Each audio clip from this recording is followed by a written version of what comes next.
Hello everyone, मैं M के मेला from chemistry point. बच्चों, वीडियो शुरू करने से पहले जो स्टूडेंट्स नहीं हैं वो चैनल को सब्सक्राइब कर लें और वीडियो को लाइक और शेयर करना ना भूलें। बेटा, इस वीडियो में जो है वो हम अपने नेक्स्ट टॉपिक कार्बोनिल यौगिकों के बारे में डिस्कस करेंगे। तो वीडियो को जो है वो बेटा इसमें आप पहले कंप्लीट उसको देखो, उसमें दिए हुए मैटर को अच्छी तरह से समझो। अच्छा इंपॉर्टेंट टॉपिक है ये और लगभग ऑर्गेनिक केमिस्ट्री के हर हिस्से से जुड़ा हुआ है और इम्पोर्टेंट क्वेश्चन जो है वो हर लेवल के एग्ज़ाम में यहाँ से पूछे जाते हैं। तो यहाँ अपन जो है इसमें केवल पहले हिस्से में इसका इंट्रोडक्शन लेंगे और इसके नामांकन की प्रक्रिया को सॉल्व करेंगे। ठीक है, तो शुरू करते हैं। तो बेटा यहाँ शुरू करते हैं नेक्स्ट अपना लेक्चर कार्बोनिल यौगिक। जो कार्बोनिल यौगिक हैं, कार्बोनिल यौगिक जो हैं वो क्या है बेटा? कार्बोनिल यौगिक जो है, उन कार्बोनिल यौगिकों का जो प्रतीक होता है C डबल बॉन्ड O। इसे कार्बोनिल यौगिक कहा जाता है। अब यहाँ कार्बोनिल यौगिकों में ये दो संयोजकताएं फ्री हैं, दो वैलेंसियाँ फ्री हैं। अब इन दो वैलेंसियों पे जो समूह आके जुड़ेंगे, उन जुड़े हुए समूहों के आधार पर जो है वो कार्बोनिल समूह को दो भागों में वर्गीकृत किया हुआ है। अब वो दो समूह कौन कौन से होंगे उसके लिए देखें कि अगर यहाँ में मालूम कि A है और यहाँ जो है वो B है। अब A और B, अगर A समूह पे हाइड्रोजन जुड़ी हुई हो और B संयोजकता को मैंने फ्री कर रखा है, कुछ नहीं जोड़ा है, केवल फॉर्मूला बनाने के लिए कि कंपाउंड जो है वो यौगिक हैं वो कौन कौन से होंगे। तो जब मैंने A पर हाइड्रोजन को जोड़ा तो कंपाउंड बना HC डबल बॉन्ड O। ठीक है, और ये वैलेंसी मैंने फ्री कर रखी है।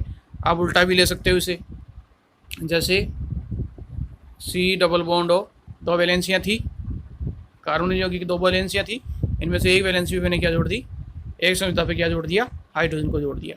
तो ये जो कार्बोनिल यौगिक होगा वो होगा आपका एल्डिहाइड। क्लियर? यानी कार्बोनिल समूह की दोनों मुक्त संयोजकताओं में से अगर एक संयोजकता पे हाइड्रोजन जुड़ी हुई है, दोनों मुक्त संयोजकताओं में से एक पे हाइड्रोजन जुड़ी हुई है, तो वो कंपाउंड कहलाता है आपका एल्डिहाइड। क्लियर? दूसरा, अगर यहाँ हाइड्रोजन नहीं जुड़ी हुई हो, जैसे ये दूसरी मुक्त संयोजकता है जिसकी बात मैं कर रहा हूँ, तो यहाँ पे क्या होगा, एल्किल समूह R हो सकता है या इसकी जगह क्या हो सकता है, H भी हो सकता है। एक संयोजकता पे तो हाइड्रोजन कंपल्सरी है, होगी ही होगी, जबकि जो दूसरी संयोजकता बची हुई है उस पे R एल्किल समूह भी हो सकता है, जैसे मैथिल, एथिल, प्रोपिल, ब्यूटिल। इसके आधार यहाँ पे दूसरा क्या हो सकता है, हाइड्रोजन भी उपस्थित हो सकता है। क्लियर है? तो एल्डिहाइड वे कंपाउंड होंगे जिनके अंदर क्या समूह जुड़ा हुआ हो, CHO समूह जुड़ा हुआ हो। तो जिनमें ये समूह प्रेजेंट है C डबल बॉन्ड OH, या इसे आप सीधा भी लिख सकते हो CHO, वो कार्बोनिल यौगिक कहलाते हैं एल्डिहाइड। दूसरा, कार्बोनिल समूह की जो दोनों संयोजकताएं फ्री थी, इन दोनों संयोजकताओं पर अगर कार्बन जुड़े हुए हों, जैसे कोई एल्किल ग्रुप जुड़ा हुआ हो, ये दोनों ही संयोजकता पर क्या जुड़े हुए हों, कार्बन जुड़े हुए हों, तो एक तरीके से ये 2 डिग्री हो गया, 2 डिग्री कार्बन हो गया। इधर भी कार्बन जुड़ेगा, इधर भी कार्बन जुड़ेगा, तो ये कार्बन कितने से जुड़ा हुआ है, डायरेक्टली 2 कार्बन से जुड़ा हुआ है, तो ये क्या हो गया, 2 डिग्री कार्बन। तो जब कार्बोनिल समूह 2 डिग्री स्थिति पे हो, 2 डिग्री कार्बन हो, यानी दोनों तरफ कार्बन जुड़े हुए हों, तो उसे कहा जाता है, उस कार्बोनिल यौगिक को कहा जाता है कीटोन। क्लियर? तो जब कार्बोनिल यौगिक के दोनों तरफ कार्बन समूह उपस्थित हैं तो वो कार्बोनिल यौगिक कहलाएगा कीटोन। तो इस तरीके से कार्बोनिल यौगिकों को दो भागों में बांटा हुआ है, एल्डिहाइड में और दूसरा कीटोन में। क्लियर हो गया होगा कि एल्डिहाइड और कीटोन क्या है। तो जब कीटोन की अभिक्रियाओं की बात करूँगा बेटा, जब अपन आगे लेक्चर पढ़ेंगे तो उनमें सीधा ही लिख दूंगा इस तरीके से C डबल बॉन्ड O। तो आपको ये मान के चलना है कि जब कीटोन की बात करूँगा तो कॉमनली लिख देता हूँ मैं इस तरीके से, ये स्थिति। तो ये कीटोन के बारे में बात करें अपन, कीटोन की अभिक्रियाएं चल रही। कुछ में ऐसा होता है कि कुछ अभिक्रियाएं ऐसी होंगी जिनमें एल्डिहाइड और कीटोन की कॉमन होंगी, तो उनके लिए भी ये प्रेजेंट कर लेता हूँ। इसका मतलब ये कार्बोनिल यौगिक है, यानी ये अभिक्रिया एल्डिहाइड भी देता है और कीटोन भी देता है। ठीक है, अब यहाँ कुछ कॉमन फॉर्मूले की बात आती है। कार्बोनिल यौगिकों का जो जनरल सूत्र है वो क्या है? ये तो प्रतीक हो गया कार्बोनिल यौगिकों का, सी डबल बॉन्ड। अब इनका फॉर्मूला क्या होता है कि एल्डिहाइड और कीटोन का जनरल फॉर्मूला क्या है? तो कार्बोनिल यौगिकों का जो सामान्य सूत्र है वो सामान्य सूत्र होता है CnH2nO। ये कार्बोनिल यौगिकों का सामान्य सूत्र होता है। क्लियर है? तो यहाँ तक का बेटा पहले अपन जितने इसके पॉइंट्स हैं नॉर्मल उनको लिखेंगे। तो फर्स्ट अपनी हेडिंग डालना, इसमें होगा इंट्रोडक्शन यानी परिचय कि कार्बोनिल कंपाउंड्स क्या है और उनका क्लासिफिकेशन, उनका वर्गीकरण क्या है। तो फर्स्ट पॉइंट, पहला पॉइंट लिखो, वे कार्बनिक यौगिक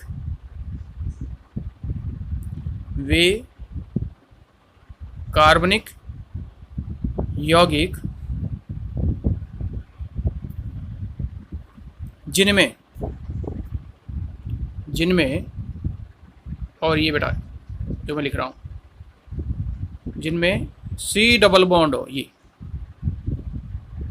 द वैलेंसी फ्री, जिनमें समूह पाया जाता है, समूह पाया जाता है, उन्हें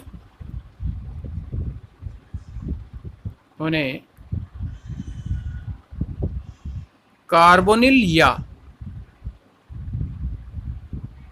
और ये देखना बेटा, ये उन्हें कार्बोनिल या ऑक्सो समूह, उन्हें कार्बोनिल या ऑक्सो समूह कहते हैं।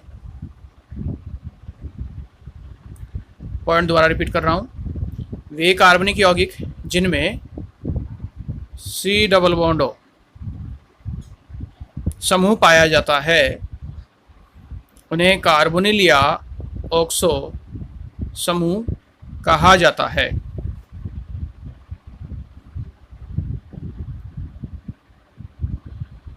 सेकंड पॉइंट लिखो, पॉइंट नंबर 2, कार्बोनिल समूह से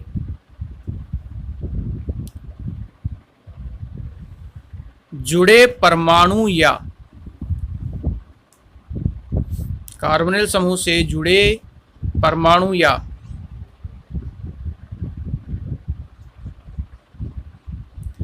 समूहों के आधार पर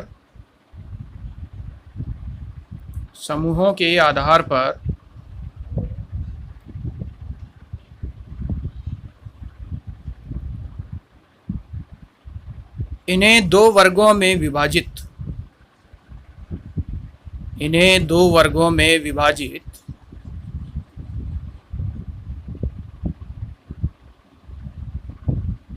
किया गया है। 2 वर्गों में विभाजित किया गया है।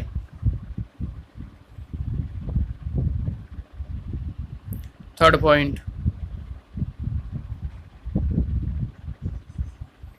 जब कार्बोनिल समूह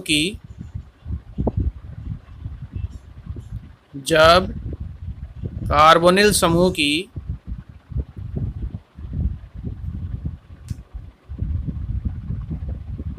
दोनों मुक्त संयोजकताओं, जब कार्बोनिल समूह की दोनों मुक्त संयोजकताओं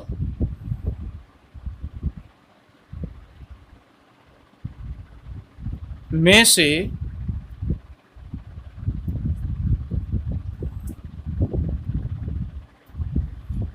एक पर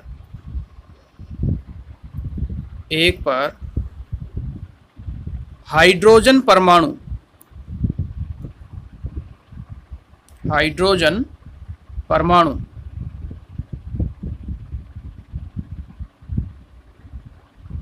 जुड़ा हुआ हो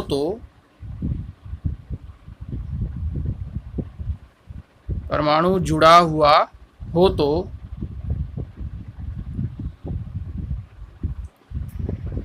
इन्हें एल्डिहाइड, इन्हें एल्डिहाइड या, और बताइए, एल्केनेल, या इन्हें एल्केनेल,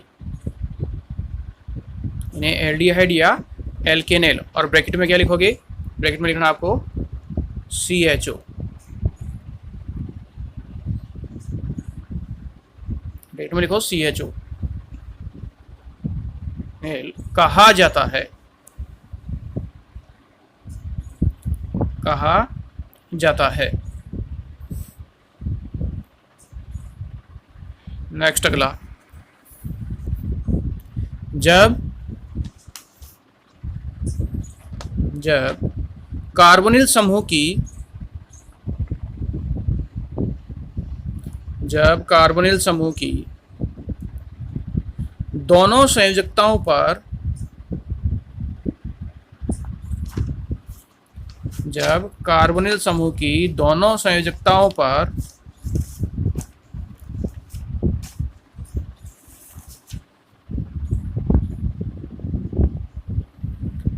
कार्बन युक्त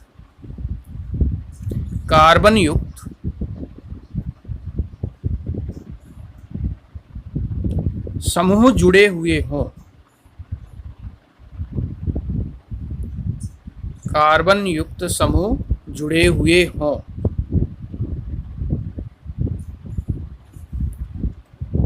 तो उन्हें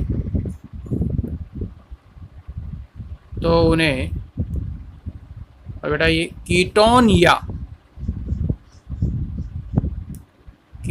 या एल्केनॉन, कीटोन या एल्केनॉन,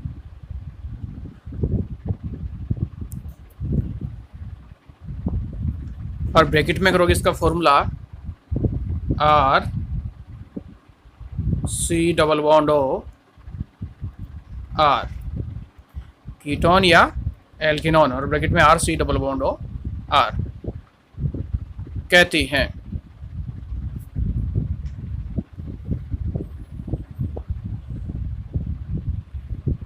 हैं। नेक्स्ट अगला पॉइंट लिखो, एल्डिहाइड ब्रैकेट में क्या लिखोगे? CHO। एल्डिहाइड एक संयोजी होने के कारण, एल्डिहाइड एक संयोजी होने के कारण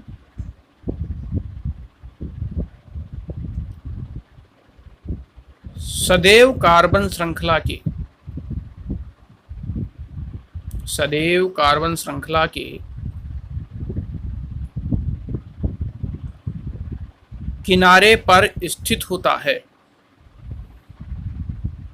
सदैव कार्बन श्रृंखला के किनारे पर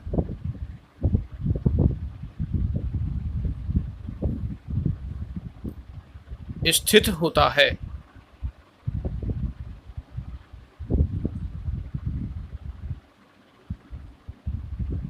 जबकि कीटोनिक समूह,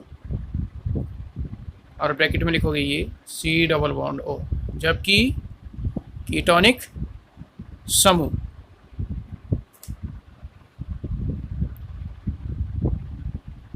मध्य में स्थित होता है, जबकि कीटोनिक समूह मध्य में स्थित होता है। इसमें सुनो बेटा एक चीज़, जैसे भी पॉइंट मैंने बोला कि इसमें एल्डिहाइड समूह हमेशा कार्बन श्रृंखला के किनारे पर स्थित होता है, ये होता है। इसमें यानी फॉर्मूला इस तरीके से लिया जाता है जैसे RCH2C⋯OH, ये समूह मुझे मालूम है कि ये मेरा क्या है? एल्डिहाइड है। क्या इस फॉर्मूले को ऐसे लिखा जा सकता है कि ये हो कि RC⋯OH और फिर लिख दिया जाए CH2, ऐसा फॉर्मूला हो। अगर आप इसे यूँ लिखोगे तो ये क्या हो गया, CH3। तो CH3 होते ये इधर कार्बन, एल्किल समूह इधर कार्बन, तो ये किस में बदल गया, कीटोन में। तो ये जो ग्रुप है एल्डिहाइड ग्रुप, CHO ग्रुप, ये हमेशा श्रृंखला के कोने पे ही होगा, या तो आपके दाएं हाथ की तरफ हो या फिर आपके बाएं हाथ की तरफ हो, बीच में कभी भी उपस्थित नहीं होगा। बीच से मतलब समझ गए ना, यानी RCH2 C double bond OH, ये कार्बन श्रृंखला का किनारा है, या तो इस किनारे पे यहाँ उपस्थित हो गया या फिर यहाँ पे एल्डिहाइड उपस्थित होगा। अगर ये कहा जाएगी इस एल्डिहाइड को बीच में लिखो, इन दोनों के बीच में लिखो, तो क्या ये एल्डिहाइड होगा। जब आप इसको बीच में लिखने की कोशिश करोगे तो ये क्या हो गया, RC डबल बॉन्ड OH, और ये क्या हो गया, CH2। तो अभी ये एल्डिहाइड थोड़ी है, अब ये CH2 और H ये मिलके क्या हो गया, CH3। और अब ये अगर ये CH3 हो गया तो ये कार्बन इधर है एल्किल समूह का कार्बन, तो ये तो बीच में क्या गया, कीटोन, तो ये कीटोन कहलाएगा। अब एल्डिहाइड नहीं होगा। तो ये बात हमेशा याद रखनी है कि एल्डिहाइड हमेशा कार्बन श्रृंखला के कोने पर ही उपस्थित होगा, बीच में कभी भी प्रेजेंट नहीं होता है। क्लियर। दूसरा मैंने क्या कहा था, कीटोन। कीटोन हमेशा मध्य में होता है, जैसे RC डबल बॉन्ड OR, ये स्थिति। तो कीटोन हमेशा बीच में होता है, ये कीटोनिक समूह हो गया, ये बीच में है। अगर आपसे ये कहा जाता है कि इसको किनारे पे लिखो, तो किनारे पे लिखना संभव है क्या, किनारे से मतलब कि ये R तो इसकी जगह जाए और ये C डबल बॉन्ड हो यहाँ पहुँच जाए, ऐसा हो सकता है कि ये R C डबल बॉन्ड हो, ऐसे लिखा जा सकता है क्या, संभव ही नहीं है, पॉसिबल नहीं है। क्यों, कार्बन की संख्या कितनी होती है, 4, और यहाँ पे कितनी हो रही है, 2, तो ये और 1 ये कितनी हो रही है, 3, तो इसको किनारे पे कभी नहीं लिखा जा सकता। तो एल्डिहाइड हमेशा कहाँ लिखा जाएगा, कार्बन श्रृंखला के किनारे पर, और कीटोन कहाँ लिखा जाता है, हमेशा कार्बन श्रृंखला के बीच में, जैसे ये स्थिति। ठीक है, ये इस पॉइंट का तात्पर्य जो भी अपन ने लिखा है। नेक्स्ट अगला पॉइंट लिखेंगे, कार्बोनिल यौगिकों का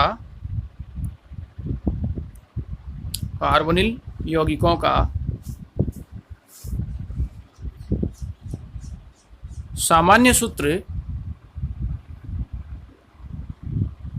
कार्बोनिल यौगिकों का सामान्य सूत्र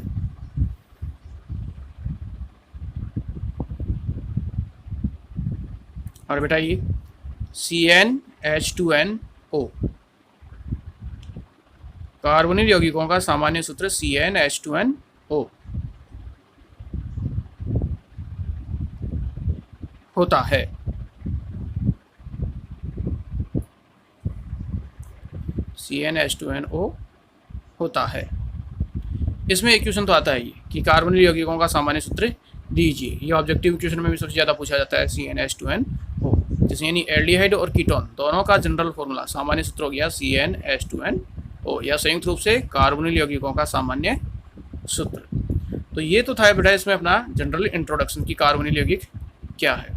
तो उसको 2 भागों में बांट दिया मैंने, एल्डिहाइड और कीटोन में। अब एक चीज़ और है, बात करते हैं कीटोन की। तो कीटोन बिल्कुल मिलता जुलता है एक तरीके से ईथर जैसा। जैसे ईथर में क्या था, R और R और ROR डैश, यही है R और R। इसका अर्थ क्या था कि दोनों तरफ कार्बन परमाणु की संख्या क्या है, समान, या दोनों तरफ जितने भी परमाणु हैं या जो भी समूह होंगे वो क्या होंगे, बराबर बराबर। जैसे इधर इस समूह में बाईं तरफ एक कार्बन है, दाईं तरफ भी एक कार्बन है, बाईं तरफ 2 कार्बन है, इधर भी 2 कार्बन है, तो उसे कहा जाता है, क्या कहा था, सममित ईथर। R और R डैश का अर्थ क्या है, यानी यहाँ जो है वो कार्बन परमाणु संख्या अलग अलग होगी। अगर एक तरफ एक कार्बन है तो दूसरी तरफ कितने होंगे, 2 होंगे या 3 होंगे। एक तरफ 3 है तो दूसरी तरफ हो सकता है 5 कार्बन हो, तो दोनों कार्बन की संख्या क्या होगी, भिन्न भिन्न होगी, तो वो ईथर कहलाता है असममित ईथर। ठीक उसी तरीके से कार्बोनिल यौगिकों में जो कीटोन है, तो कीटोन जो है वो ये था C डबल बॉन्ड O, और ये इसके इधर R है और इधर R है। क्लियर। हो सकता है ऐसा भी कीटोन हो, RC डबल बॉन्ड O और R डैश। तो जब इस कीटोनिक समूह के दोनों तरफ कार्बन परमाणुओं की संख्या समान होती है तो वो तो कहलाता है क्या, सम्मित कीटोन या सरल कीटोन। और जब ये दोनों की कार्बन परमाणु संख्या अलग अलग हो, R और R डैश दोनों तरफ कार्बन संख्या अलग अलग हो, वो कहलाता है असम्मित कीटोन। और असम्मित को क्या कह सकते हो, मिश्रित कीटोन भी कहा जा सकता है। तो इस प्रकार कीटोन को भी दो भागों में बांटा हुआ है, सम्मित कीटोन और दूसरा आपका असम्मित या मिश्रित कीटोन। याद आ जाएगा। तो ये बड़ा ये काम में आएगा, सम्मित और असम्मित कीटोन कहाँ, जहाँ अपन ऑक्सीकरण अभिक्रियाओं को पढ़ेंगे। ये अपना जो एक नियम आएगा पोपाप का नियम, पोपाप के नियम के अनुसार जो ऑक्सीकरण होगा वो इन असम्मित कीटोनों में सबसे ज़्यादा लागू होता है। इस असम्मित कीटोनों के ऑक्सीकरण को अगर मुझे समझाना है, सम्मित में कोई दिक्कत नहीं है, लेकिन मुझे जब असम्मित का ऑक्सीकरण समझाना होगा तो वहाँ पोपाप का नियम काम में आएगा। तो वहाँ ये काम में आता है असम्मित कीटोन। तो उसे अपन उस समय अभिक्रियाओं में देखेंगे। तो आपको ये जानकारी होनी चाहिए सम्मित क्या है और असम्मित कीटोन क्या है। अब नेक्स्ट इसकी अगली हेडिंग अपन जो लेते हैं वो है बेटा इसके अंदर नामकरण, नॉमेनक्लेचर, इनका नामांकन किया जाए। तो नामांकन स्टेप बाय स्टेप से लेंगे। तो पहले जो अपन नामांकन की बात करेंगे वो करेंगे किसके लिए, एल्डिहाइड समूह के लिए, CHO समूह का नामांकन। तो CHO समूह के नामांकन के लिए बेटा इसमें जनरल सामान्य अगर नियम की बात की जाए कि किसी भी कंपाउंड का अगर सामान्य नाम क्या है, ठीक है, एक तो होता है सामान्य नाम और एक होता है इसका IUPAC नाम। तो कुछ यौगिक ऐसे होंगे जिनको आपको सामान्य ये नाम याद रखना आवश्यक है, और ज़्यादातर कभी कभार क्वेश्चन उन सामान्य नाम से भी पूछ लिए जाते हैं, तो याद रखना बहुत ज़रूरी है। और उनके IUPAC नाम वो भी आने चाहिए, ठीक है। तो जैसे मैं इसके एल्डिहाइड की सबसे पहले अपन बात करें, दोनों को साथ लेके चलते हैं नामांकन की। तो एल्डिहाइड का जो नामांकन है, इस क्रियात्मक समूह के दो भाग, एक तो है अनुलग्न और एक है पूर्वलग्न, ठीक है। एल्डिहाइड के लिए, इस क्रियात्मक समूह के लिए दो हिस्से हो गए, अनुलग्न और पूर्वलग्न। अब अनुलग्न और पूर्वलग्न क्या है, पहले इसको समझो। वैसे ये IPSC में आ चुका, आपको याद होना चाहिए। अनुलग्न बेटा तब काम में लिया जाता है जब एल्डिहाइड से युक्त, इस CHO से युक्त कोई कार्बन श्रृंखला हो। ध्यान से सुनना, ये अनुलग्न तब काम में लेते हैं जब आपके पास कोई कार्बन श्रृंखला है जिसमें क्या मौजूद हो, एल्डिहाइड मौजूद हो, और आपने उस एल्डिहाइड के कार्बन को नंबर दिया है, न्यूनतम अंक उसको दिया है। तो जब आप उसका एल्डिहाइड के कार्बन को आप नंबर दोगे और मुख्य क्रियात्मक समूह मानोगे, तब क्या काम में आएगा, अनुलग्न। और अगर आप उसे प्रतिस्थापी मानते हो, यानी उसके कार्बन को आप अंकन नहीं देते हो और प्रतिस्थापी है, मुख्य क्रियात्मक समूह नहीं है, तो जब मुख्य क्रियात्मक समूह नहीं है तो उस स्थिति में उसका क्या लगाओगे, पूर्वलग्न। तो इस कंडीशन में, इन दो कंडीशन में आपको ध्यान रखना है कि अनुलग्न कब काम में आता है और पूर्वलग्न कब काम में आता है। तो मुख्य क्रियात्मक समूह है, कार्बन श्रृंखला में आपने उस कार्बन को नंबर दिया है, तब तो काम में आएगा अनुलग्न। और अगर वो मुख्य क्रियात्मक समूह नहीं है तो उस अवस्था में उसका क्या लगाओगे, पूर्वलग्न, ठीक।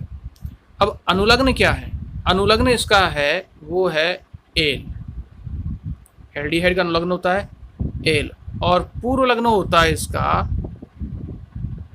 फॉर्मिल, पूर्वलग्न होता है इसका फॉर्मिल, ठीक है, क्लियर है, वह समझ में आई। तो एल्डिहाइड है, एल्डिहाइड क्रियात्मक समूह के दो भाग हो गए, अनुलग्न और पूर्वलग्न। अनुलग्न कब, जब मुख्य क्रियात्मक समूह हो, तो नाम में क्या जोड़ोगे, एल, और जब मुख्य क्रियात्मक समूह नहीं है तो क्या लगाओगे, पूर्वलग्न, और पूर्वलग्न क्या है, फॉर्मिल, ठीक है। तो हेडिंग डालो नामकरण, और नामकरण में फर्स्ट ये जो मैंने चार्ट स्क्रीन पे दिखा रखा है ये आप अपनी कॉपी में लिख सकते हैं। CHO, इसके दो भाग बनाओ, पहला अनुलग्न और दूसरा पूर्वलग्न। अनुलग्न के नीचे लिखो एल और पूर्वलग्न के नीचे लिखो फॉर्मिल।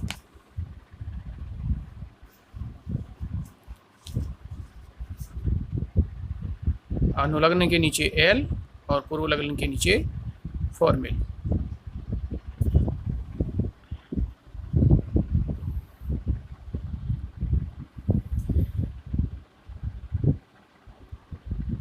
क्लियर है, यहाँ तक हो गया। अब बेटा एक चीज़ और बता रहा हूँ यहाँ, कि मान लो कभी कभार अपने पास ऐसे एग्जाम्पल भी आएंगे जिसमें ये मुख्य क्रियात्मक समूह भी होगा, ठीक है, और वहाँ जो है वो अनुलग्न एल प्रयुक्त नहीं होता है, मुख्य क्रियात्मक समूह है उसके बावजूद भी जो है वो इसको नंबर नहीं मिलता है और अनुलग्न एल प्रयुक्त नहीं होता है, तो वहाँ जो काम में आता है अनुलग्न, वो काम में आता है। तो अनुलग्न में ही आपको एक और लिखना है डैश करके, कार्बेल्डिहाइड, उसे कहा जाता है फिर कार्बेल्डिहाइड।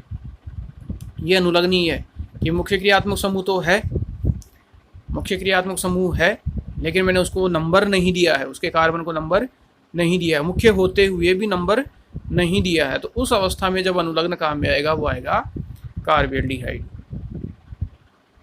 तो कंफ्यूज नहीं होना है, ये एग्जाम में भी काफ़ी पूछा हुआ है, इस तरीके से ऑब्जेक्टिव में भी आ जाता है कि वहाँ पे एल नहीं लगा हुआ होता है, कार्बेल्डिहाइड लिखा हुआ होता है, तो ये दिमाग में रहता है कि सर आपने तो एल बताया था, एल नहीं, इसके दो अनुलग्न होंगे बेटा, एक तो होगा आपका एल और एक होगा कार्बेल्डिहाइड।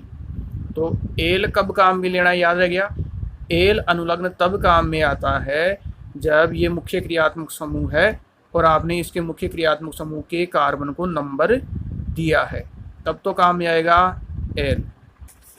यानी आपने जैसे ये लिखा हुआ है आर, यहाँ कोई कार्बन श्रृंखला है C double bond O H, आपने इसके कार्बन को नंबर दे दिया जैसे 1, ठीक है। अब आपने इसके कार्बन को नंबर दिया है, मुख्य है, इसके अलावा और कोई क्रियात्मक समूह कार्बन श्रृंखला में नहीं है, और अगर है भी तो वो इसके वरीयता क्रम में नीचे आता है, तो उस अवस्था में अब यहाँ जो प्रयुक्त होगा वो अनुलग्न क्या आएगा, एल। क्लियर बात। और अगर आप इसके कार्बन को नंबर नहीं देते हो कि नंबर आपने नहीं दिया है, इसको मुख्य है नंबर नहीं दिया है, तब क्या काम मिलोगे, कार्बेल्डिहाइड। अब इसके एग्जाम्पल लेते तो वहाँ आपको और अच्छी तरह समझ में आ जाएगा। तो कुछ एग्जाम्पल्स ऐसे होंगे जिनके सामान्य नाम मैं साथ लेके चलूँगा, एग्जाम में उनके बारे में भी पूछा जाता है और जनरली IUPAC आपसे पूछी जाएगी, तो IUPAC भी आपको फोकस करना है। तो जैसे अपन एग्जाम्पल की बात करें, फर्स्ट एग्जाम्पल, पहला एग्जाम्पल है वो है H C double bond O H, H C double bond O H, इस यौगिक को कहा जाता है बेटा फॉर्मेल्डिहाइड, फॉर्मेल्डिहाइड, ये तो है इसका सामान्य नाम, फॉर्मेल्डिहाइड इसका सामान्य नाम है। अब बात आती है इसके IUPAC नाम की। अब IUPAC नाम के लिए देखो बड़ा, इसमें क्रियात्मक समूह क्या है, क्रियात्मक समूह है मेरा CHO, ये क्रियात्मक समूह है, क्लियर। इस CHO के इधर कार्बन नहीं है, कोई दिक्कत नहीं है, कार्बन नहीं है। क्रियात्मक समूह में कार्बन है, कितना कार्बन है, 1 कार्बन है, क्रियात्मक समूह में 1 कार्बन है, इसके इधर कोई कार्बन नहीं है, प्रेजेंट नहीं है, तो A कार्बन को क्या लिखा जाता है, मेथेन, मेथेन। और क्रियात्मक समूह एल्डिहाइड, इसका अनुलग्न वो क्या है, मुख्य क्रियात्मक है, नंबर दिया है, तो अनुलग्न क्या है, एल। तो जब आप मेथेन में एल जोड़ोगे तो उस यौगिक का नाम क्या होगा, मेथेनेल, ठीक है। और इसका सामान्य नाम है फॉर्मेल्डिहाइड, क्रियात्मक समूह एल्डिहाइड है, इसमें 1 कार्बन है, 1 कार्बन को बोला जाता है मेथेन।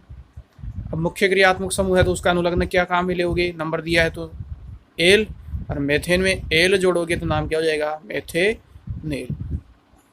तो इस कंपाउंड का सामान्य नाम तो है फॉर्मेल्डिहाइड और IUPAC नाम हो गया आपका मेथेनेल, क्लियर।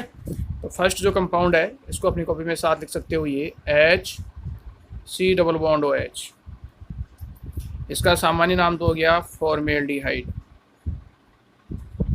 फॉर्मेल्डिहाइड, ये तो है इसका सामान्य नाम।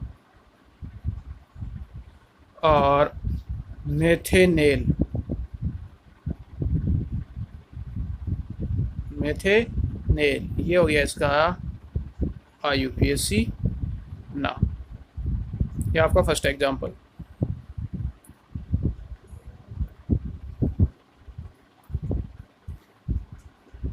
SCHO, इसका सामान्य नाम फॉर्मेल्डिहाइड, और आईपीएसी नाम मेथेनेल।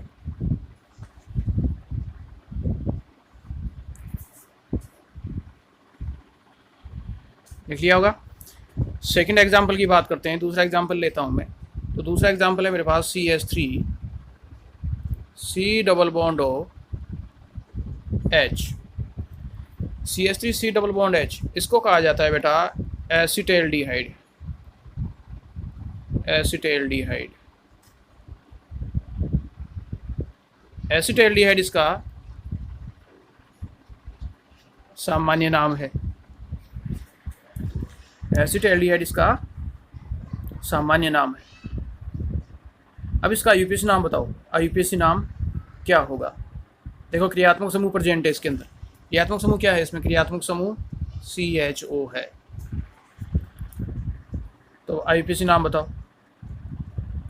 मुख्य क्रियात्मक समूह है, मुख्य क्रियात्मक समूह है। मुख्य क्रियात्मक समूह में कार्बन है, कार्बन है। नंबर देंगे, नंबर देंगे। तो इसको नंबर दे दिया 1, और इसके इधर एक कार्बन हो रहा है तो नंबर दे दिया आप उसको 2। तो 2 कार्बन हो गए।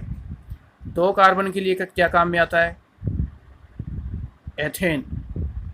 2 कार्बन के लिए क्या लिखोगे? एथेन। और इस एल्डिहाइड का अनुलग्न क्या हो गया? एल। एल्डिहाइड का अनुलग्न एल। तो संयुक्त रूप से क्या हुआ ये? Ethane plus L, ethanal. अगली बात समझ में? तो ये यौगिक सामान्य नाम तो हो गया एसिटेल्डिहाइड, और आईयूपीएसी नाम क्या हो गया इसका? एथेनेल।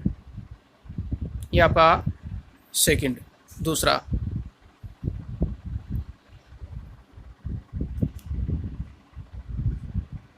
तीसरा एग्जांपल लेते हैं। तीसरा एक एग्जांपल है, वो लिया मैंने CH2 CHO CH2 CH2 और CHO। ये एग्जांपल है। इसका नामांकन करना है बेटा। इसका नामांकन बताओ। देखिए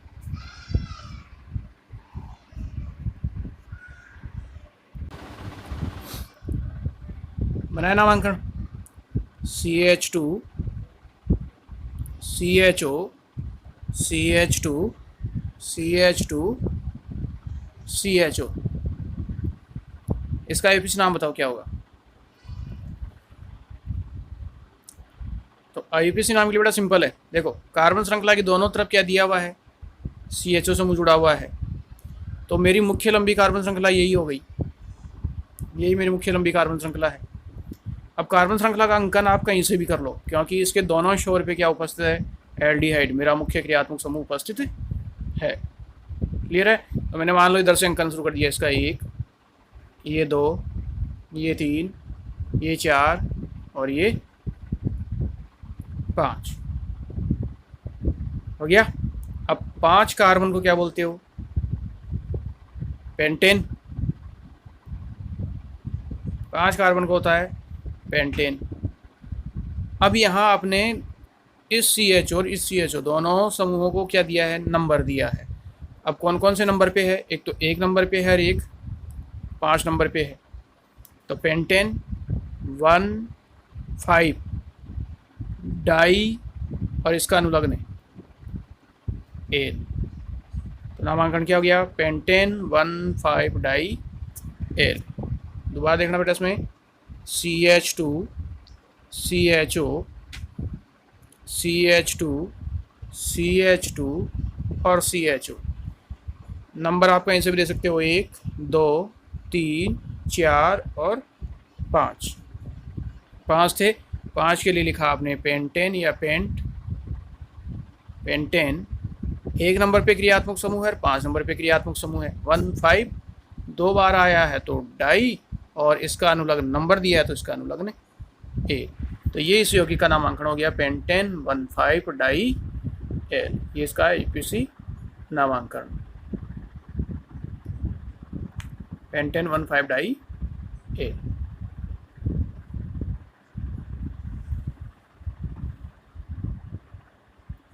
ये आपका नेक्स्ट एग्जाम्पल।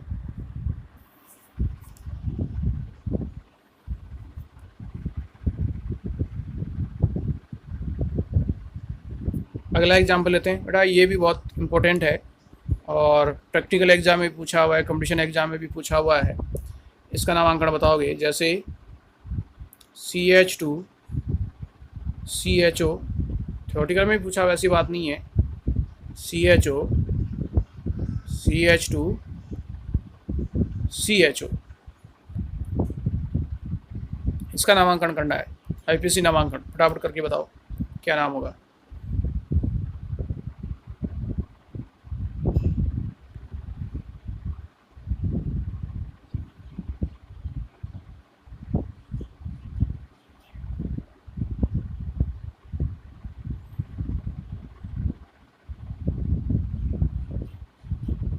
इसी देर में कर लिया होगा बेटा। देखो इसमें मिला हो अपना, इस कंडीशन में बेटा देखो इसमें क्या होता है कि यहाँ तीनों कार्बन पे क्या जुड़ा हुआ है, क्रियात्मक समूह जुड़ा हुआ है कि नहीं। अब आप नंबर देना शुरू करोगे। आपको नियम क्या कहता है कि मुख्य क्रियात्मक समूह युक्त लंबी कार्बन श्रृंखला चुनो। कार्बन श्रृंखला लंबी से लंबी भी हो और किससे युक्त हो, मुख्य क्रियात्मक समूह युक्त हो। तो एल्डिहाइड तो मुख्य है, तो तीनों ही मुख्य हैं, एक ही है ये, तो एक ही चीज़ है। तो आप नंबर कैसे दोगे, यहाँ से 1 2 3 4 और 5, लंबी कार्बन श्रृंखला तो यही है। या फिर उल्टा जाओ, इधर से ले लो 1 2 3 4 इस तरीके से, तो 5 ही आएंगे घूम फिरा कर। तो आपने इस एक नंबर को, इस पहले क्रियात्मक समूह एल्डिहाइड को नंबर दे दिया, आपने 5वें नंबर वाले को नंबर दे दिया। लेकिन फिर जब एल्डिहाइड को ही आप नंबर दे रहे हो तो इसको क्यों छोड़ा जा रहा है, इसको तो आपने छोड़ दिया, नंबर तो इसको भी मिलना चाहिए क्योंकि ये भी मुख्य ही है। तो जब भी ऐसी स्थिति आए, जब भी ऐसे एग्जाम्पल आए, मुख्य क्रियात्मक समूह है, कार्बन है, तो आपने 2 को नंबर दे दिया, 1 को नंबर नहीं दे पा रहे हो, तो उस कंडीशन में क्या होता है, सिमिलरिटी, समानता का नियम। जैसे अपने घर में होता है समानता का नियम कि सब में सब चीज़, कोई भी चीज़ खाने की चीज़ लाई गई उसको सब में बराबर बराबर बांट दिया जाए, ऐसी कंडीशन। अब ये तो है ही नहीं कि सब, जैसे एक ही पिता है, उसके 3 पुत्र हैं, 2 को दे दिया और 1 को छोड़ दिया गया हो, ऐसा तो होता ही नहीं ना। तो वही कंडीशन इसके अंदर है बेटा कि जब भी ऐसी स्थिति आती है तो उसके अंदर समानता का नियम लागू होता है कि सबको बराबर बराबर रखा जाए। अगर आप इसको नामांकन नंबर नहीं दे रहे हो तो बाकी को भी छोड़ो, तभी समान होगा। तो ऐसे एग्जाम्पल में क्या करना है, फिर आपको इन क्रियात्मक समूह को अंकन नहीं देना है। जब भी ऐसी सिचुएशन आती है तो इन तीनों को ही छोड़ो। तो कंपाउंड को फिर यूँ हो जाएगा CH2 CH CH2, यहाँ CHO है, यहाँ CHO है और यहाँ CHO है। मैंने इन तीनों को ही छोड़ दिया और मेरी मुख्य कार्बन श्रृंखला भी ये हो गई। क्लियर, तीनों को ही मैंने अंकन नहीं दिया है। अब नंबर आप कहीं से भी ले लो श्रृंखला में, बाएं तरफ से कर सकते हो या दाएं तरफ से कर सकते हो। तो ये 1, ये 2 और ये आपका 3, 3 नंबर हो गए। अब वो नियम जो मैंने भी आपको पीछे बताया था वो याद करो कि मुख्य क्रियात्मक समूह है, मुख्य क्रियात्मक समूह में कार्बन है और उस कार्बन को मैंने अंकन नहीं दिया है, कार्बन का अंकन नहीं किया है, तो काम में तो अनुलग्नी ही आएगा क्योंकि मुख्य क्रियात्मक समूह है, तो अनुलग्नी ही काम में आएगा। तो अनुलग्न काम में आएगा तो यहाँ पर एल काम में नहीं आएगा। अब क्या काम में आएगा, कार्बेल्डिहाइड, इसका दूसरा अनुलग्न है कार्बेल्डिहाइड।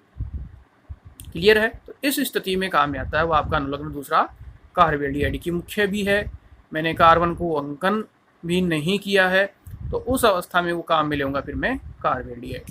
तो कितने कार्बन है यहाँ पे मेरे पास, 3 कार्बन है, तो 3 कार्बन के लिए काम में आएगा प्रोपेन।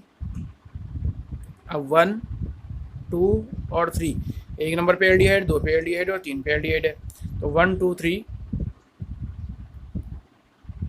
ट्राई प्रोपेन, 1 2 3 ट्राई और अनुलग्न कार्बेल्डिहाइड।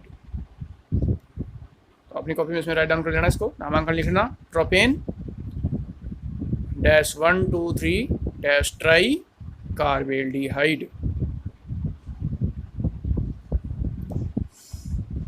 Try carbaldehyde. बहुत इंपॉर्टेंट एग्जाम्पल है बेटा, ये पूछा हुआ है एग्जाम में, आपकी बोर्ड एग्जाम में पूछा हुआ है, कंपटीशन एग्जाम में भी इसको पूछा हुआ है।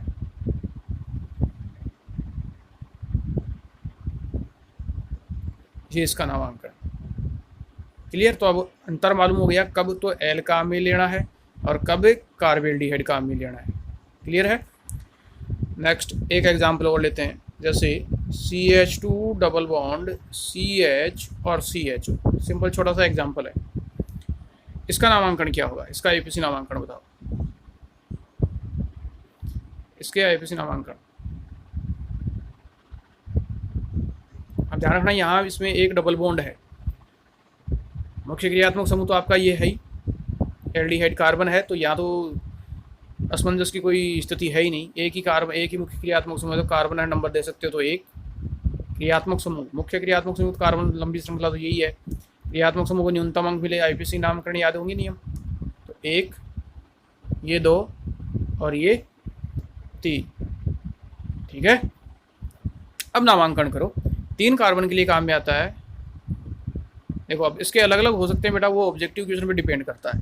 अपन थ्योरेटिकल में लिखें तो उसके भी तरीके हैं, ऑब्जेक्टिव में ऑप्शन पे डिपेंड करता है कि ऑप्शन में क्या क्या दिया हुआ है। तो मैं वो आपको सारी प्रक्रिया बताता हूँ कि इसके अंदर क्या क्या हो सकता है। तो यहाँ हो सकता है आपका 3 कार्बन के लिए तो प्रोप। अब देखो यहाँ पे द्विबंध कितने नंबर पे है, 2 नंबर पे है, तो ये हो सकता है प्रोप 2 इन। हो गया, 3 कार्बन के लिए ले लिया प्रोप। द्विबंध कितने नंबर पे है, 2 नंबर पे, तो हो गया 2 इन। द्विबंध के लिए काम आता है इन। और यहाँ 1 नंबर पे क्या है क्रियात्मक समूह, तो ये हो गया 1। इसको नंबर दिया है तो इसका अनुलग्न क्या काम में आएगा, एल, तो 1 एल। तो आंसर हो गया इसका आईपीसी नाम हो गया प्रोप 2 इन 1 एल।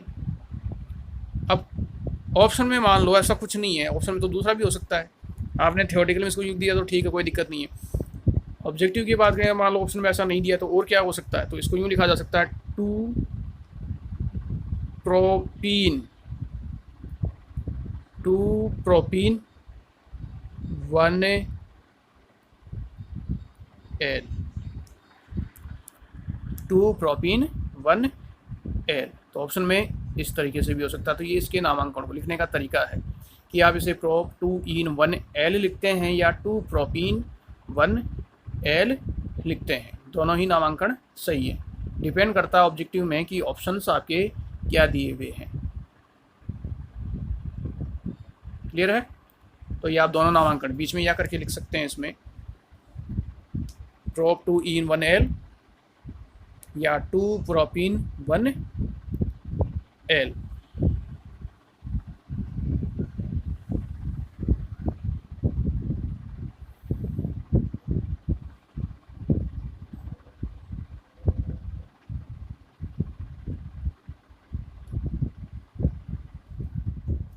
ठीक है बेटा, नेक्स्ट ये तो था अपना एल्डिहाइडों के बारे में। अब बात करते हैं कीटोन की। तो जो कीटोन है, कीटोन हो गया आपका R C double bond O R. इस कीटोन के लिए भी वही अनुलग्न और पूर्वलग्न। कीटोन का अनुलग्न होता है ऑन और पूर्वलग्न होता है इसका ऑक्सो। पूर्वलग्न ऑक्सो। तो कीटोन के लिए भी हो गया आपके, सेम कॉपी में लिख सकते हो सेम। कीटोन के लिए वही अनुलग्न और पूर्वलग्न। तो कीटोन का अनुलग्न होता है ऑन और इसका पूर्वलग्न होता है ऑक्सो।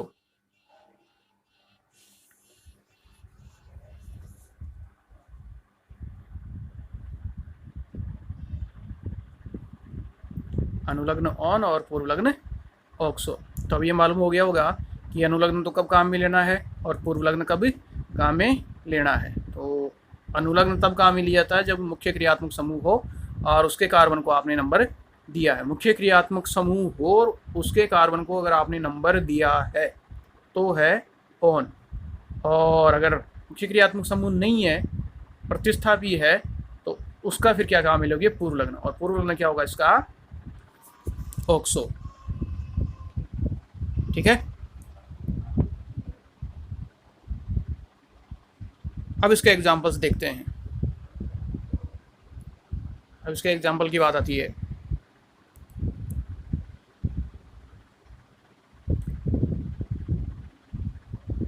फर्स्ट एग्जांपल, पहला example CH3 C double bond O CH3 CH3 C double bond O CH3। अब CH3 C double bond O CH3 इसका बेटा जो है वो वैलिड नाम, ज़्यादातर एग्जाम में उसी के बारे में बात करता है सामान्य नाम की बात में। तो इस यौगिक का सामान्य नाम है वो है आपका एसीटोन। ये तो है इसका सामान्य नाम, क्वेश्चन में भी ज़्यादातर इसी की बात करता है। सामान्य नाम CH3 C double bond O CH3, यौगिक का नाम हो गया एसीटोन। अब इसका IUPAC नाम बताओ, देखो बेटा क्या होगा। अब बता ही दिया अनुलग्न क्या होता है, नियम याद होने ही चाहिए। कार्बन श्रृंखला का उधर से अंकन करो जिधर से क्रियात्मक समूह को न्यूनतम अंक मिले, तो कहीं से भी आ जाओ, कीटोन 2 नंबर पे ही आ रहा है, तो अंकन करोगे तो इसमें 1 2 और 3 हो गया। 3 कार्बन के लिए क्या है, प्रोपेन, 3 कार्बन के लिए प्रोपेन। और कीटोन का अनुलग्न क्या होता है, ऑन, तो जब प्रोपेन में ऑन जोड़ोगे तो नाम क्या हो गया, प्रोपेनॉन। तो इसका IUPAC नाम हो गया प्रोपेनॉन। अब यहाँ बेटा नंबर लिखने की आवश्यकता नहीं है कि कीटोन कितने नंबर पे है, 2 नंबर पे है, 3 पे है कि 1 पे। हम नंबर लिखने की आवश्यकता इसलिए नहीं है कि मैंने इस चैप्टर की शुरुआत में आपको बताया था कि कीटोन हमेशा बीच में ही होता है, किनारे पर तो हो नहीं सकता कि आपके बाएं हाथ वाले कार्बन के किनारे पे आ जाए या दाएं वाले पे आ जाए। कीटोन हमेशा बीच में ही होगा।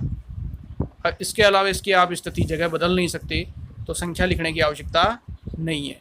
तो नामांकन क्या हो गया इसका, प्रोपेनॉन। 3 कार्बन के लिए प्रोपेन, कीटोन का अनुलग्न ऑन, तो नाम हो गया प्रोपेनॉन।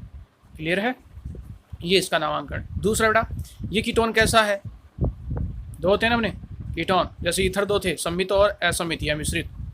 तो ये कीटोन कैसा है, सम्मित कीटोन, क्योंकि इसमें कीटोन के जो है वो दोनों तरफ कार्बन परमाणु संख्या क्या है, समान है। तो जब दोनों तरफ कार्बन परमाणु संख्या समान है तो ऐसा कीटोन कहलाता है आपका सम्मित कीटोन। ये आपका फर्स्ट एग्जाम्पल। और ये बेटा ध्यान रखना, ये एसीटोन, एग्जाम में क्वेश्चन इसी नाम से पूछे जाते हैं ज़्यादातर, एसीटोन के नाम से ही। IUPAC नाम इसका क्या है, प्रोपेनॉन। सेकंड एग्जाम्पल इसमें लेंगे आप। दूसरा एग्जाम्पल ये, इसका नामांकन आप करके बताओगे, CH3 C double bond O CH2 CH3, जैसे इसका नामांकन क्या होगा, IUPAC नाम।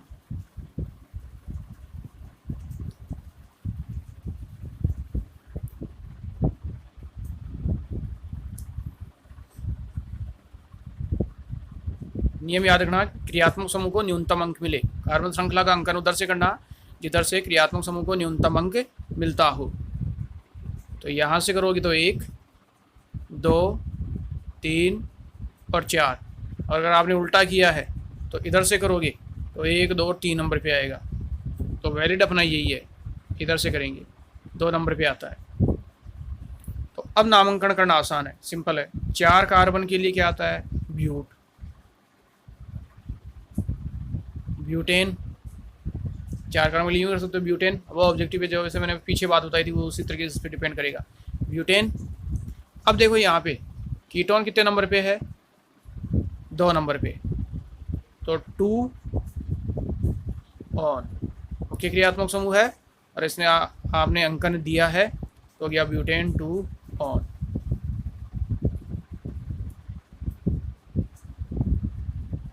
ये इसका नामांकन।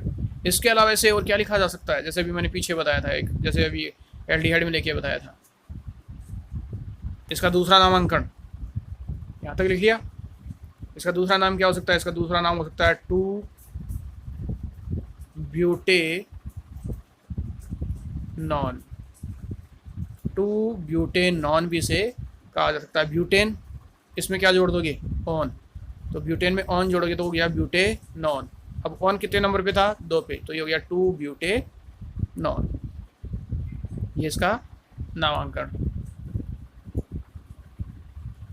अब ये कीटोन कैसा है बेटा, इस कीटोन की बात की जाए तो ये कीटोन कैसा कीटोन है, किस प्रकार का कीटोन होगा। तो देखो यहाँ इसमें कीटोन के इधर एक कार्बन है, इधर कितने कार्बन है, 2 कार्बन है कि नहीं? तो कार्बन संख्या अलग अलग हो गई, डिफरेंट है, अलग अलग है, तो ऐसा कीटोन होता है वो तो आपका असमित कीटोन या मिश्रित कीटोन। ये इसका नामांकन। प्रैक्टिस के लिए कुछ एग्जाम्पल हैं, उन्हें आप सोल्व करोगे। जैसे ले लिया CH3, C double bond O, CH, CH3 और CH3। इनकी आप खुद नामांकन की प्रैक्टिस करोगे बेटा। इनके आंसर मैं नहीं बताऊंगा, खुद आप सोल्व करके देखोगे इनके पहले।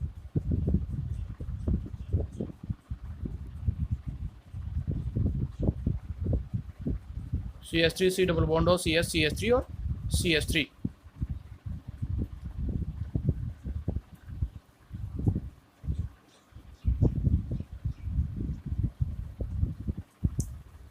लिख लिया होगा।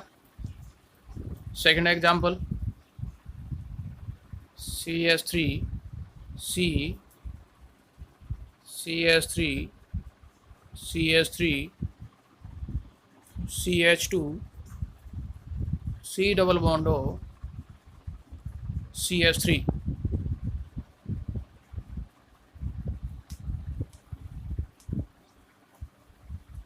इसका नामांकन करना है।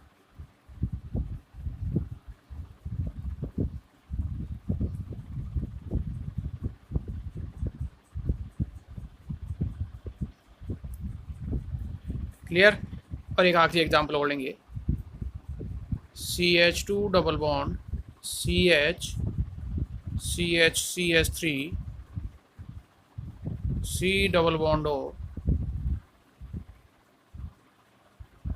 CH3।